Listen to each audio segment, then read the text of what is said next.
দুই বাঙালির কাঁধে দেশের নীতি নির্ধারণের বড় দায়িত্ব। নীতি আয়োগে মোদীর ভরসা অশোক লাহিড়ী এবং গোবর্ধন দাস। একদিকে যখন মমতা বন্দ্যোপাধ্যায় বারংবার বাংলার বঞ্চনার কথা বলেন, বাঙালিদের বঞ্চনার কথা বলেন, সেই মমতা বন্দ্যোপাধ্যায় এই সমস্ত অভিযোগকে কিন্তু আবার উড়িয়ে দেওয়া হলো কেন্দ্রীয় সরকারের তরফে। একদিকে যখন এই নীতি আয়োগ যে দেশের বিভিন্ন নীতি নির্ধারণ করে, এই নীতি আয়োগ কৃষি মন্ত্রক থেকে শুরু করে ক্রীড়া এবং অন্যান্য মন্ত্রকে কোথায় কি উন্নয়নের প্রয়োজন, কোথায় কি নীতি নির্ধারণের প্রয়োজন, সমস্ত কিছু সিদ্ধান্ত কিন্তু নেয় এই নীতি আয়োগ। এবারে এই নীতি আয়োগেই মূল সদস্য হিসাবে বেছে নেওয়া হয়েছে বাঙালি বিজ্ঞানী গোবর্ধন দাসকে এবং সেখানকার ভাইস চেয়ারপারসন হিসাবে বেছে নেওয়া হয়েছে অশোক লাহিড়ীকে।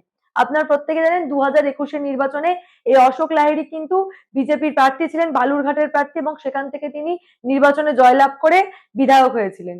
কিন্তু এবারে তিনি টিকিট পাননি, প্রার্থী হননি। এবারে বালুরঘাটে অন্য প্রার্থী দেওয়া হয়েছে। কিন্তু এই অশোক লাহিড়ীকে এবারে আরো গুরুত্বপূর্ণ দায়িত্ব দিয়েছেন কেন্দ্র সরকার। একেবারে অশোক লাহিড়ী এবং গোবর্ধন দাস এই দুই বাঙালিকে নীতি আয়োগের দায়িত্ব দেওয়া হয়েছে। নীতি আয়োগ কিন্তু একেবারে নীতি নির্ধারণের সর্বোচ্চ সংস্থা এবং যা ভারতের ক্ষেত্রে অত্যন্ত গুরুত্বপূর্ণ। দেশের সর্বোচ্চ নীতি নির্ধারণকারী সংস্থা নীতি আয়োগের ক্ষেত্রে বড় রদবদল করলো মোদী সরকার, এবং যে নামগুলো উঠে এলো এই নীতি আয়োগের পুনর্গঠনের পর, সেই নামগুলির মধ্যে থেকে উজ্জ্বল দুটো নাম রয়েছে বাংলার এই দুই কৃতি সন্তানের। এবং মনে করা হচ্ছে দীর্ঘদিন ধরে কিন্তু অশোক লাহিড়ী অর্থনীতিবিদ হিসাবে তার খ্যাতি রয়েছে। দীর্ঘ 4 দশক কিন্তু তিনি এইভাবেই কাজ করেছেন এবং এমনকি কেন্দ্রীয় সরকারকে অর্থনীতির ক্ষেত্রে অত্যন্ত গুরুত্বপূর্ণ সিদ্ধান্ত নেওয়ার ক্ষেত্রে সাহায্য করেছেন তিনি। একাধিক সাজেশন তিনি দিয়েছেন, অ্যাডভাইজার ছিলেন তিনি। একাধিক কাজ কিন্তু অশোক লাহিড়ী করেছেন। এবার থেকে এই নীতি আয়োগের সিদ্ধান্ত নেওয়ার ক্ষেত্রে নীতি আয়োগের ভাইস চেয়ারপারসন হিসাবে কিন্তু কাজ করবেন এই অশোক লাহিড়ী। অন্যদিকে বাঙালি বিজ্ঞানী গোবর্ধন দাস, একদিকে যেমন এই নীতি আয়োগের কাজ হচ্ছে বিজ্ঞান, ক্রীড়া থেকে শুরু করে কৃষি বিভিন্ন বিষয় নিয়ে, বিভিন্ন বিভাগ নিয়ে তাদের নীতি নির্ধারণ করা, সেই কাজে কিন্তু এবার থেকে গুরুত্বপূর্ণ ভূমিকা থাকবে বাংলার এই দুই বাঙালি সন্তানদের। একদিকে যখন বাংলা বিভিন্ন ক্ষেত্রে একটা সময় এগিয়ে ছিল, বারংবার বলা হয় যে বিভিন্ন ক্ষেত্রে কিন্তু বাঙালিরাই পথ দেখিয়েছে। একেবারে স্বাধীনতার প্রাক্কাল থেকে বারংবার কিন্তু বিজ্ঞান হোক, ক্রীড়া হোক বা যেকোনো বিভাগে কিন্তু বাঙালিরাই গোটা দেশকে পথ দেখিয়েছে। আবারও কিন্তু এই নীতি আয়োগে বাঙালিদের বড় ভূমিকা রাখা হলো এবারের পুনর্গঠনের পর। একদিকে যখন মমতা বন্দ্যোপাধ্যায় বারংবার বাঙালি বঞ্চনার কথা বলেন, বাংলার বঞ্চনার কথা বলেন, অন্যদিকে ঠিক বাংলার নির্বাচনের আগে এই দুই বাঙালিকে নীতি আয়োগের গুরুত্বপূর্ণ পদ দেওয়ায় বা মেম্বার করায় আবারও কিন্তু মোদী সরকার প্রমাণ করে দিল যে বাঙালি বঞ্চনায় কিন্তু মোদী সরকার বিশ্বাসী নয়, এবং যেই বাঙালিরা একটা সময় গোটা দেশকে পথ দেখিয়েছে সেই বাঙালিরা কিন্তু চাইলে আজও গোটা দেশকে পথ দেখাতে পারে, এবং সেই ক্ষেত্রে কেন্দ্রীয় সরকার কিন্তু প্রয়োজনে যথেষ্ট ভূমিকা নেবে।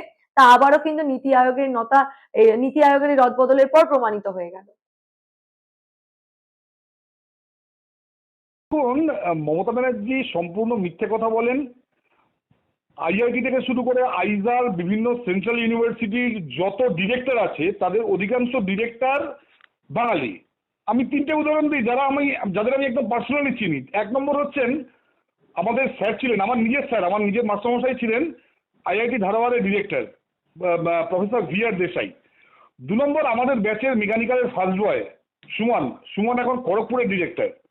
আর নাম্বার 3 হচ্ছে এনআইটি ডিরেক্টর, এনআইটি জামশেদপুর।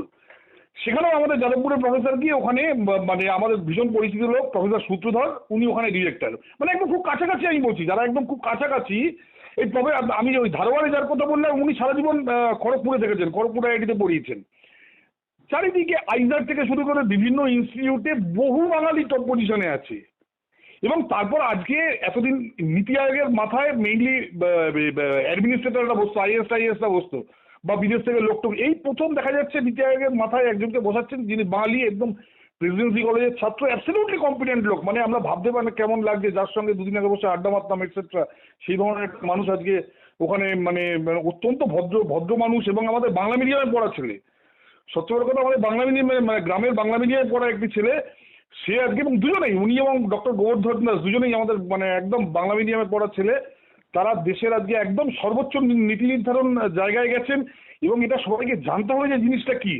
আমাদের মনিটারি পলিসি কি হবে ওনারা ঠিক করবেন, ফিসকাল পলিসি কি হবে ওনারা ঠিক করবেন, রিজার্ভ ব্যাংকের বিভিন্ন পলিসি ওনারা ঠিক করবেন, খনির পলিসি ওনারা ঠিক করবেন, কতটা পিএসইউ থাকবে, কতটা নতুন পিএসইউ হবে, কতটা নতুন পিএসইউ যাবে, কতটা মেট্রো রেল হবে, কতটা ফ্রেট করিডোর হবে, এবং তারপর ধরুন কোথায় কোথায় নতুন ড্যাম হবে, কতটা রিনিউয়েবল এনার্জি হবে, সব ভাবা যায় দুটো বাঙালি ঠিক করবে? মানে কোন জায়গায়, মানে কতটা সম্মান দিচ্ছেন মোদিজির কাছে? আপনি যদি প্রপার মানে যদি কাজ করেন, মোদিজি তাকে সম্মান দেন, বরাবর দিয়ে এসছেন। এবার মমতা ব্যানার্জি তার দলে দেখুন, এবার মমতা ব্যানার্জির দলে আসুন। মমতা ব্যানার্জির দলে সৌগত রায় একসময় আইআইটিতে চান্স পেয়েছিলেন। সৌগত রায়কে উনি মন্ত্রী করলেন না সারা জীবন। কাকলি ঘোষ দস্তিদার ওই রকম একটা ব্রিলিয়ান্ট স্টুডেন্ট। কাকলি ঘোষ এমনি এখন তো তৃণমূলে থেকে তৃণমূল মার্কার কথাবার্তা হয়ে গেছে, কিন্তু এমনি তো ব্রিলিয়ান্ট স্টুডেন্ট ছিলেন। কোনদিন তাকে ঠিক জায়গায় নিয়ে এলেন না। ইয়ে তো মানে হয়েছিলেন বলে হিংসায় গভর্নমেন্ট থেকে বেরিয়ে গেলেন। আপনার ওই দীনেশ ত্রিবেদী যখন ছিলেন, হিংসায় মানে ক্যাবিনেট মিনিস্টার আরেকজনকে হতে দেবেন না, উনি ক্যাবিনেট ছেড়ে বেরিয়ে এলেন। অজিত বাজারকে উনি ক্যাবিনেট মিনিস্টার হতে দেননি মমতা ব্যানার্জি, সুদীপ বন্দ্যোপাধ্যায়কে ক্যাবিনেট মিনিস্টার হতে দেননি মমতা ব্যানার্জি। তো মমতা ব্যানার্জি অ্যাবসলিউটলি, এবং আজকের দিনে মমতা ব্যানার্জির এমপি যারা আছে সব অবাঙালি। আপনি দেখুন এই যে মেনকা গুরুস্বামী, রাজীব কুমার, তারপর কোথাকার ওই কে সব নাম টাম আছে, সব তো অবাঙালি, সব বাইরের লোক। নইলে প্রবাসী বাঙালিকে চান্স দিচ্ছেন উনি। প্রবাসী বাঙালিকে যারা জীবনে কোনোদিন বাংলার জল খায়নি, যেমন সাগরিকা ঘোষ, তারপর ওই সন্তোষ দেবের মেয়ে, ঠিক আছে, এদের পর্যন্ত চান্স দিচ্ছেন। এমনকি সব বাইরের লোকেরা, আসাম টাসাম বিহার টিহার থেকে সব ধরে নিয়ে এসছে, এদের চান্স দিচ্ছে। তারপর ওই ক্রিকেটারটা, ওই যে ওই গাম্বাট ক্রিকেটার মুসলমান ওই ছেলেটা, ওকে পর্যন্ত দিচ্ছে। এই নিয়োগ কিন্তু কিন্তু উনি নিছকই প্রশাসনিক বাঙালিদের চান্স সিদ্ধান্ত নয়, দিচ্ছেন। বরং বলা যেতে পারে জাতীয় স্তরে বাঙালির যে বুদ্ধিবৃত্তি তা আবারও কিন্তু পুনঃপ্রতিষ্ঠার চেষ্টা, বা এই বাঙালির বুদ্ধিবৃত্তিকে আবারও কিন্তু স্বীকৃতি দিয়েছে বলেই বলা যেতে পারে। অন্যদিকে যবে থেকে বিজেপির নয়া তালিকা ঘোষণা হয়েছিল, অনেকেই বারংবার বলছিলেন যে অশোক লাহিড়ীর নাম কেন নেই, অশোক লাহিড়ীর সঙ্গে অন্যায় হয়েছে। সেই ক্ষেত্রেও কিন্তু রাজনৈতিক মহলে বিশেষজ্ঞরা বলেছিলেন যে অশোক লাহিড়ীর জন্য বৃহৎ কিছু অপেক্ষা করছে। এই নীতি আয়োগের নিয়োগ কিন্তু সেই বৃহৎ কিছুটাই আবার প্রমাণিত করে দিল। একদিকে যেমন প্রথমে আপনাদের বলছিলাম যে 21-এ বালুরঘাটের প্রার্থী ছিলেন এই অশোক লাহিড়ী, কিন্তু এবারে তিনি টিকিট পাননি। এবারে আরো গুরুত্বপূর্ণ পদে তাকে দায়িত্ব দেওয়া হয়েছে, রীতিমতো নীতি আয়োগের মতো সংস্থা, এক দেশের সর্বোচ্চ নীতি নির্ধারণকারী সংস্থা, দেশের আগামী রূপরেখা তৈরির ক্ষেত্রে অত্যন্ত গুরুত্বপূর্ণ ভূমিকা রাখে। যে দেশ আগামীতে কোন দিকে এগোবে, দেশের সেই নীতি নির্ধারণ করে এই সংস্থা, সেই দিকে কিন্তু সম্পূর্ণ গুরুত্ব রাখা হবে, এবং সেখানেও একটি গুরুত্বপূর্ণ পদে দেওয়া হয়েছে অশোক লাহিড়ীকে। এবং আবারও এই বাঙালি দুই মনীষীকে বেছে নেওয়া কিন্তু মনে করিয়ে দিচ্ছে যে মমতা বন্দ্যোপাধ্যায় বারংবার ভুল প্রচার করেন, এবং বাংলার নির্বাচনের আগে এই সিদ্ধান্ত সত্যি সত্যি কি পশ্চিমবঙ্গের নির্বাচনের ক্ষেত্রে একটা প্রভাব ফেলবে, যেহেতু বাঙালি দুই মনীষীকে আবারও গুরুত্ব দেওয়া হয়েছে মোদী সরকারের তরফে।